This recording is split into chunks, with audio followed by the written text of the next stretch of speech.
নমস্কার বন্ধুরা, জয় শ্রীরাম, জয় সীতারাম, জয় জয় হনুমান, জয় বাগেশ্বর ধাম সরকার। বন্ধুরা, আপনার ঘরের চাল রাখার পাত্র আপনার ভাগ্যের চাবি হয়ে উঠতে পারে আর করতে পারে আপনাকে এত ধনী যে আপনার 7 প্রজন্ম বসে বসে খেতে পারবে। আপনিও কি আপনার ঘরের নিত্য খরচে কষ্ট পাচ্ছেন? দিন রাত পরিশ্রম করেও আপনার সিন্ধুক ক্রমাগত খালি থাকে এবং টাকার অভাবে সব সময় কলহ এবং দ্বন্দ্ব লেগে থাকে আপনার পরিবারে। আপনার উপার্জনের চেয়ে বেশি খরচ হচ্ছে এবং আপনার ক্রমাগত অর্থ ফুরিয়ে যাচ্ছে। তাহলে বাগেশ্বর ধামের বালাজি সরকার পণ্ডিত ধীরেন্দ্র কৃষ্ণ শাস্ত্রীজি বলেন যে আপনি যদি নিজে প্রচুর অর্থ উপার্জন করতে চান এবং দেবী লক্ষ্মীর স্থায়ী আশীর্বাদ পেতে চান, আপনি যদি আপনার ঘরে আরামে থাকতে চান এবং আপনি যদি তাড়াতাড়ি কোটিপতি হতে চান, তবে কেবল চাল রাখার পাত্রে এই একটি জিনিস রেখে দিন। আপনি এত টাকা উপার্জন করতে পারবেন যে আপনার 7 প্রজন্ম বসে বসে খেতে পারবে। গুরুজির বলা এই প্রতিকারে আপনি আপনার জীবনে শুধু অর্থ উপার্জন করবেন বা আপনি দারিদ্র্য থেকে মুক্তি পাবেন তা নয়, আপনার কুণ্ডলিতে থাকা শুক্র এবং চন্দ্রকে শক্তিশালীও করবে। আপনি তাদের শুভ ফলও পাবেন। তাই আপনিও যদি আপনার দুঃখের অবসান চান এবং তাড়াতাড়ি কোটিপতি হতে চান, তো আজকের ভিডিওটি শেষ পর্যন্ত দেখতে হবে, কারণ আমরা আপনাকে গুরুজির বলা চালের নিশ্চিত প্রতিকার বলতে যাচ্ছি, যা আপনার ভাগ্যকে পরিবর্তন করতে পারে। নমস্কার বন্ধুরা, ভক্তিমূলক কথা চ্যানেলে জানাই সকলকে স্বাগত।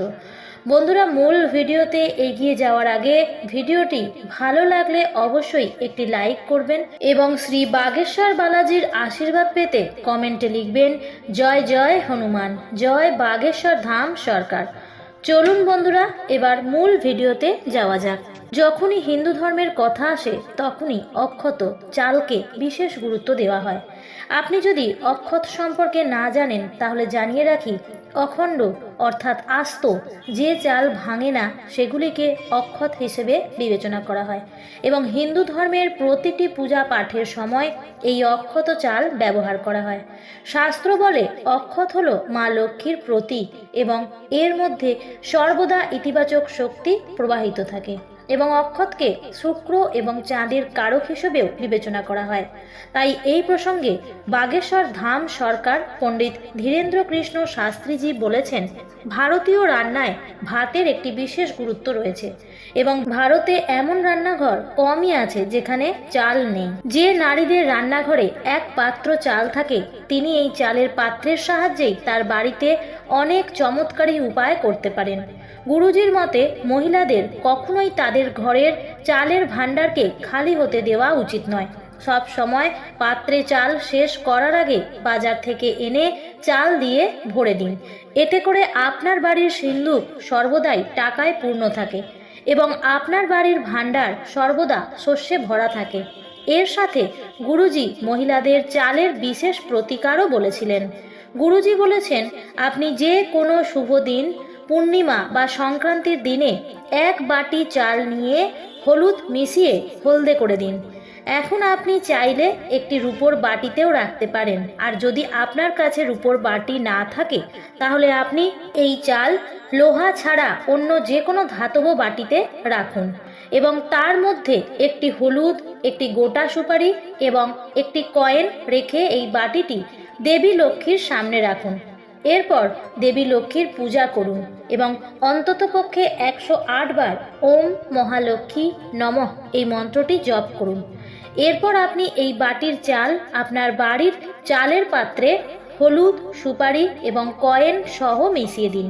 খেয়াল রাখবেন আপনার চালের পাত্র থেকে হলুদ, সুপারি এবং কয়েনটি বের করবেন না এবং একই সাথে আপনাকে খেয়াল রাখতে হবে যে এই চালের পাত্র কখনোই যেন খালি না হয়।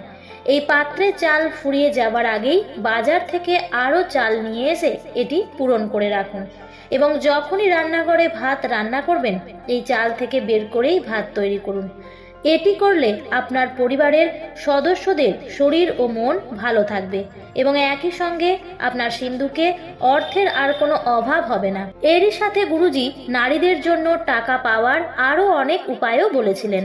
গুরুজি বলেন, যদি আপনার বাড়িতে অর্থের অভাব হিসেব করে চলতে হয়, আপনি সফলতার পথ খুঁজে পাচ্ছেন না, আপনার অগ্রগতি বাধাগ্রস্ত হচ্ছে, অগ্রগতির সমস্ত পথ অবরুদ্ধ এবং আপনি চান যাতে আপনার অল্প সময়ে বেশি অর্থ উপার্জন করতে পারেন, তাহলে এর জন্য আপনার মহাদেবকে চাল দিয়ে অভিষেক করা উচিত। এই প্রতিকার করতে কিছু চাল নিয়ে তামার পাত্রে জল ভরে মহাদেবের পুজো করুন। মহাদেবের মন্দিরে যেতে চাইলে মহাদেবের মন্দিরে যাওয়ার আগে স্নান করুন। এরপর মহাদেবকে অল্প পরিমাণ চাল দিয়ে 108 বার ওম শ্রী শিবায় নমস্তুভ্যম মন্ত্র দিয়ে অভিষেক করুন এবং তারপরে আপনার কাছে থাকা চাল ব্রাহ্মণ বা দরিদ্র ব্যক্তিকে দান করুন। এই প্রতিকার টানা 5টি সোমবার করলে বিশেষ ফল পাওয়া যায়। গুরুজি বলেন, চালের বিশেষ উপায় আমাদের জীবনে সুখ ও সমৃদ্ধি নিয়ে আসে। ভগবান শঙ্কর চাল পছন্দ করেন এবং শিবলিঙ্গে চাল নিবেদন করলে দেবী লক্ষ্মী আপনার বাড়িতে তার কৃপা ও আশীর্বাদ করেন। এরই সাথে গুরুজি বলেছেন যে আপনার জন্মকুণ্ডলিতে যদি পিতৃদোষ বা মঙ্গল দোষ থাকে তাহলে তা থেকে মুক্তি পাওয়ার জন্য একটি বিশেষ প্রতিকার করতে পারেন। এই প্রতিকার করতে অমাবস্যার দিনে মিষ্টি চাল বা ভাতের ক্ষীর বানিয়ে রুটির ওপর রেখে কাককে খাওয়ান, তাহলে আপনার পূর্বপুরুষরা খুশি হবেন। আপনি যদি এই প্রতিকারটি করতে পারেন তবে এটি কেবল আপনার উন্নতির পথে আসা বাধা দূর করবে না, বরং আপনার আটকে থাকা কাজেও সফলতা আসবে। সেই সব বাধাও নিজে থেকেই দূর হয়ে যাবে এবং আপনি কেবল অর্থই নয়, সম্মান, সম্পদ এবং গৌরবও পেতে শুরু করবেন। এরই সাথে গুরুজি বলেন, যদি লক্ষ্মী মাতার আশীর্বাদ পেতে চান তবে পূর্ণিমার দিনে 21টি গোটা চাল হলুদে মিশিয়ে একটি লাল কাপড়ে বেঁধে আপনার স্পার্শে রাখুন বা আপনি এটি সিন্ধুকেও রাখতে পারেন।